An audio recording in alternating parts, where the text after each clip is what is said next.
A continuar con la agenda de contextos de hoy, martes 10 de febrero, y vamos a recibir a Luis Javier Cortés, politólogo por la UAM, maestro en Administración y Políticas Públicas por el CIDE.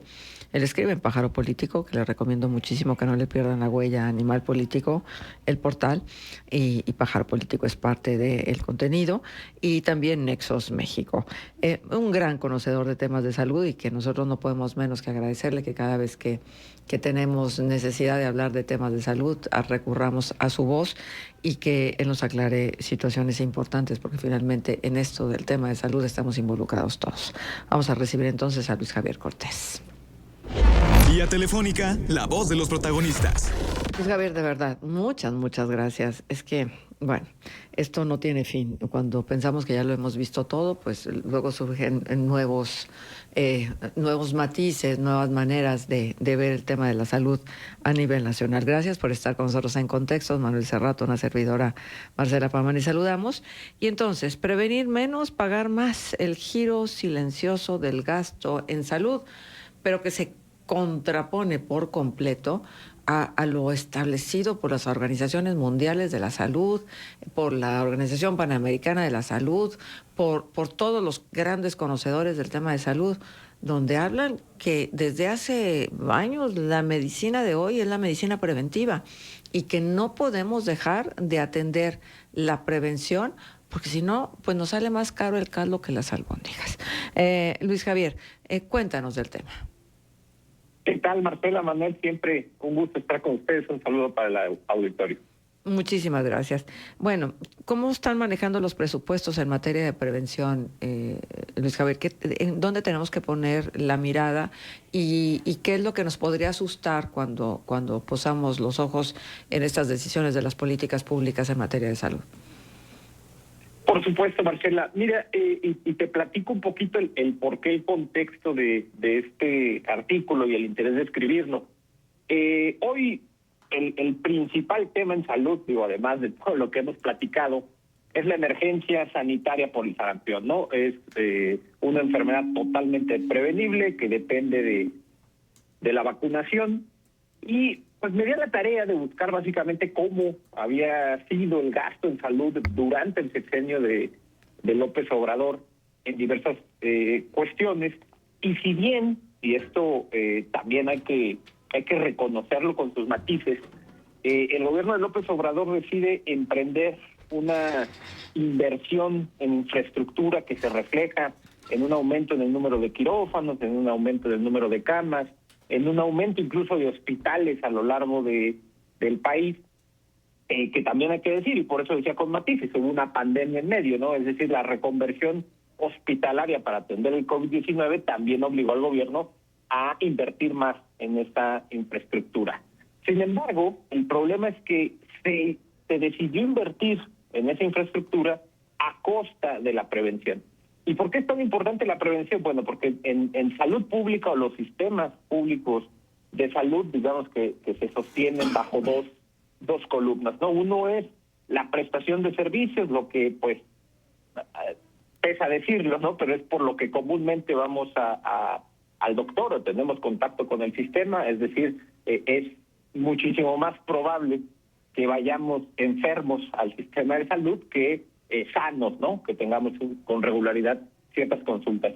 Y la otra columna es justamente la salud pública, que tiene que ver con todo el tema de prevención, tiene que ver con vacunación, tiene que ver con consultas periódicas, tiene que ver con los estudios de laboratorio que debemos realizarnos año con año para justamente atacar la enfermedad o los factores de riesgo que nos pueden llevar a enfermedades más graves. Bueno, pues esa columna fue la que fue, valga la redundancia, fue la que sufrió mayores recortes en diversos programas de salud pública.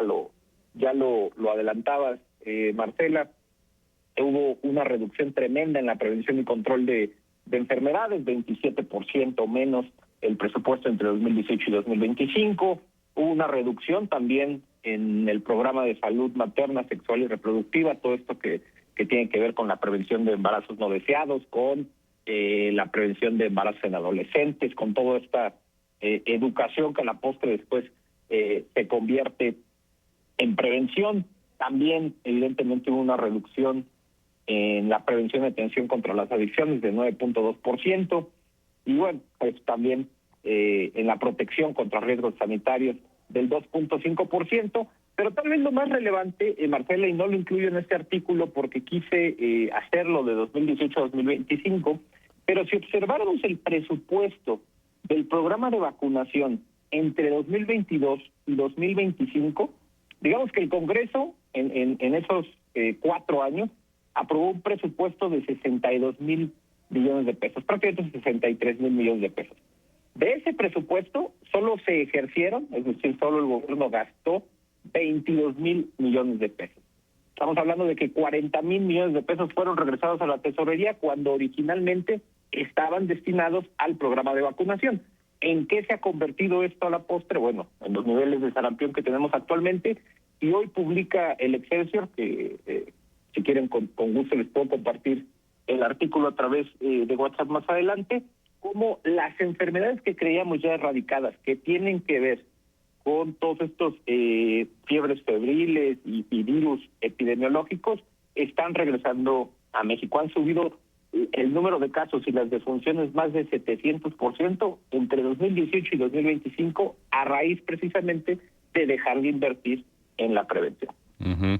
Sí, Luis Javier, desde luego, con gusto. Justamente estaba dándole revisión a ello, esto del repunte de muertes por enfermedades infecciosas en México. 2024, el peor año en 27 años, es la cabeza del artículo en Excelsior. No sé si te refieres a ese, pero están los datos allí preocupantes, ¿no? Alarmantes, ¿no? Porque, sobre todo, tomando en cuenta los datos, señalan que en el universo de defunciones hay estas clasificadas como otras enfermedades bacterianas, donde se incluye la lepra, el tétanos neonatal y obstétrico, la difteria, la tosferina, la escarlatina, la erisipela, la sepsis estreptocócica, entre otras, ¿no? Y en fin, digo, el artículo es largo y está bastante interesante. Todo lo que hemos escuchado en los últimos años de la prevención, que la mejoría de los hábitos, que sin duda es fundamental, pues parece que tampoco lo estuviéramos acatando como deberíamos. Y todo esto de que si más vale prevenir, si tal, a todo eso se le ha reducido, entonces, Luis Javier, el presupuesto. Así es, Manuel, y lo podemos observar. Estos son datos, por cierto, para que lo sepa el auditorio, y no piensen que son datos extraoficiales. Por el contrario, son los informes que la Secretaría de Hacienda y Crédito Público otorga al Congreso de la Unión cada trimestre. Hace algunos días entregó el del cuarto trimestre del 2025 y con ello se puede realizar este análisis de cómo ha sido el gasto en cuestión de prevención. Y parece un sinsentido porque, y otra vez, Manuel, si bien se reconoce con el matiz de la reconversión hospitalaria a raíz y derivada de la pandemia por COVID-19, si bien se reconoce el incremento digamos, en las herramientas del sistema público de salud para atender a la población en un segundo nivel de atención, es un contrasentido dejar de invertir. O sea, no puedes sacrificar esa inversión por la prevención. Digamos que, irónicamente así lo pensaba, es como pagar una tarjeta de crédito con más crédito, ¿no? Es decir, estás decidiendo curar a tu población en lugar de invertir en prevenir que esa población llegue a tu sistema de salud ya con una enfermedad muchísimo más avanzada. Claro. No se puede sacrificar una de la otra. Por eso hablaba de estas dos columnas que en el mundo sostienen a los sistemas de salud, sobre todo públicos. Leo para el público que nos escucha un parrafito de tu artículo ahí en Animal Político. Priorizar la prevención es una condición indispensable para la sostenibilidad financiera del sistema. Cada peso que se deja de invertir en acciones tempranas se multiplica después en tratamientos complejos y hospitalizaciones prolongadas. En un país con recursos fiscales limitados y profundas desigualdades territoriales, descuidar la prevención implica cargar los costos a las familias, ampliar brechas entre entidades y comprometer la viabilidad futura del propio sistema público de salud a largo plazo y su legitimidad social ante la ciudadanía y los contribuyentes del país entero. Y luego está esta frase: si el objetivo es un sistema de salud sostenible y verdaderamente universal, la prevención no puede seguir siendo la variable de ajuste. Y efectivamente, o sea, tendría que privilegiarse la prevención. Y te preguntaría también, Luis Javier, ¿desde dónde? Porque aquí tendría que involucrarse también el sistema educativo. Digo, vemos en muchas escuelas, digo, no sé si así sea ahora, pero yo recuerdo que en mi época de educación básica, la educación física a veces era una materia de relleno, y ahí que las niñas agarren una pelota de básquet y los niños de fútbol y ahí hagan la pica y ya, o denle una vuelta a la cancha y ya. O sea, si hablamos de prevención, tendríamos que ir más a fondo, involucrar al sistema educativo desde lo básico en la promoción de la activación física, pero también de la nutrición y de un montón de cosas, ¿no? Por supuesto, Manuel, y digo, fuiste muy optimista. Sí, yo recuerdo también mis clases de educación física que eran pues, prácticamente como un recreo alargado, ¿no? Sí, Que, ándale, digo, exacto. lo hablamos un poquito con ironía, pero desgraciadamente así ha sido la educación física concebida. Y recordando una cuestión, Manuel, recordarán que a inicios de sexenio, el subsecretario de aquel entonces, López-Gatell, digamos que la máxima apuesta del gobierno en cuestión de prevención fueron estos famosos sellos, que actualmente ya convivimos con ellos e incluso pues compramos las cosas porque nos parece incluso un absurdo el que existan sellos, por ejemplo, en la lechuga, por darte un ejemplo. Uh-huh.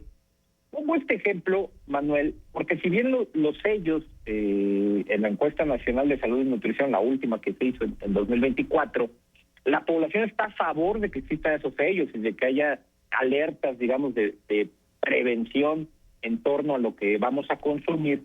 Esa misma encuesta menciona que solo el 12% de la población conoce el significado de los sellos. Es decir, esto también tiene que ver con la educación que tú mencionabas, ¿no?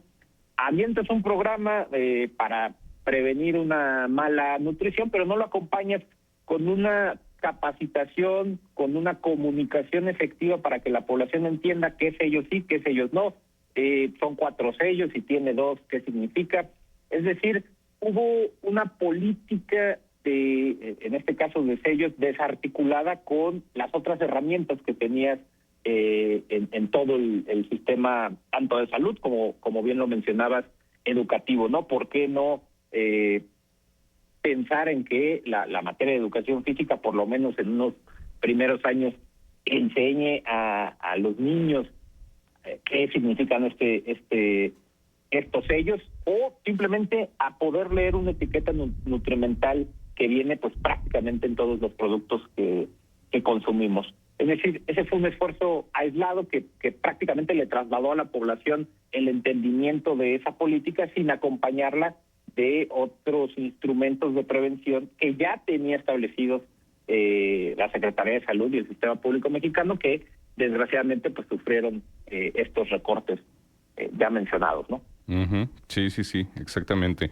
¿Qué más destacas, Luis Javier, con respecto a los datos que nos presentas en el artículo?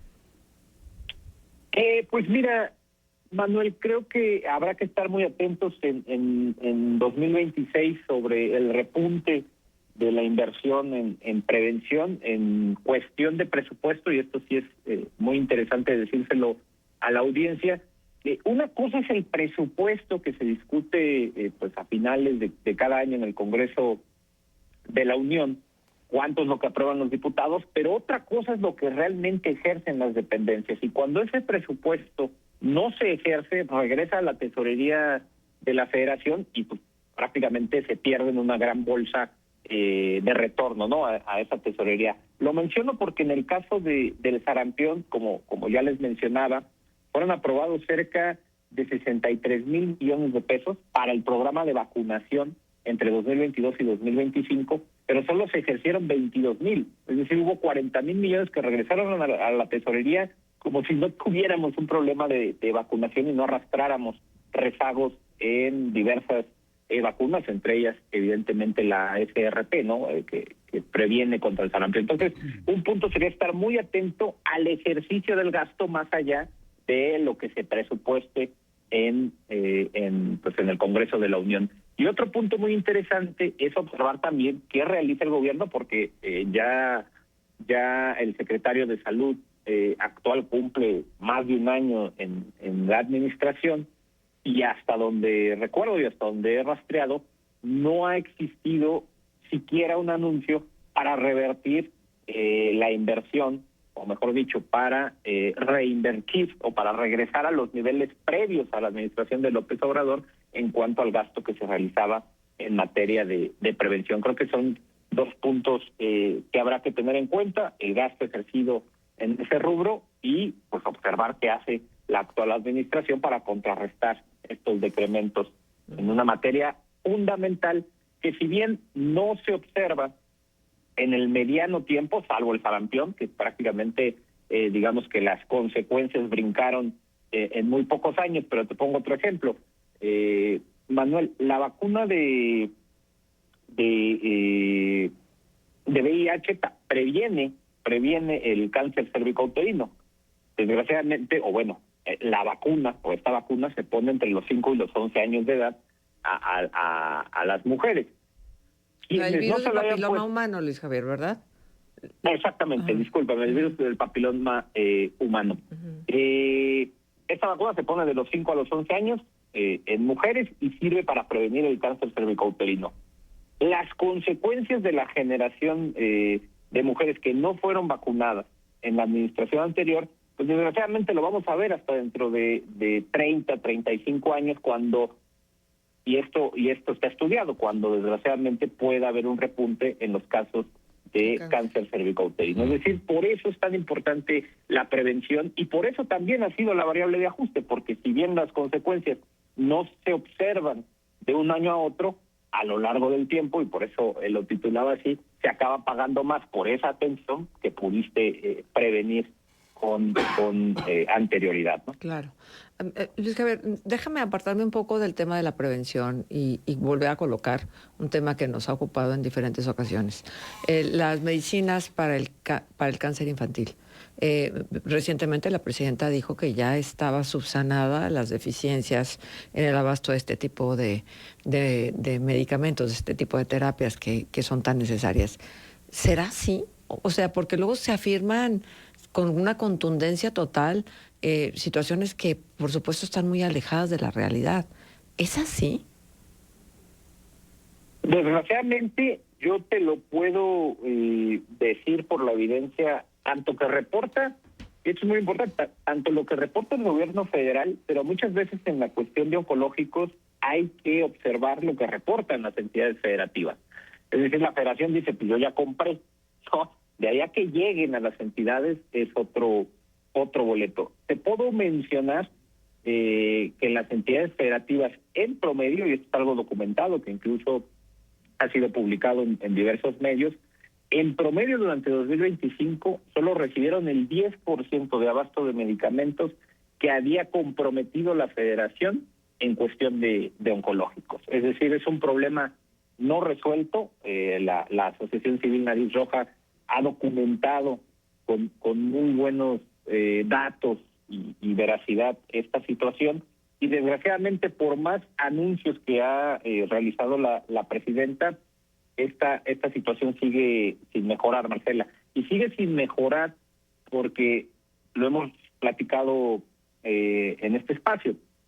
Una cosa es que el gobierno contrate o realice las contrataciones en enero y ellos digan ya hay abasto, y otra muy distinta es que esos contratos se cumplan, esos medicamentos lleguen a un almacén y esos medicamentos del almacén sean distribuidos a los diversos hospitales que atienden esta enfermedad. Se ha quedado solo en contratos, e incluso muchos, lo recordarán, fue cancelada una gran licitación el año pasado por estas fechas.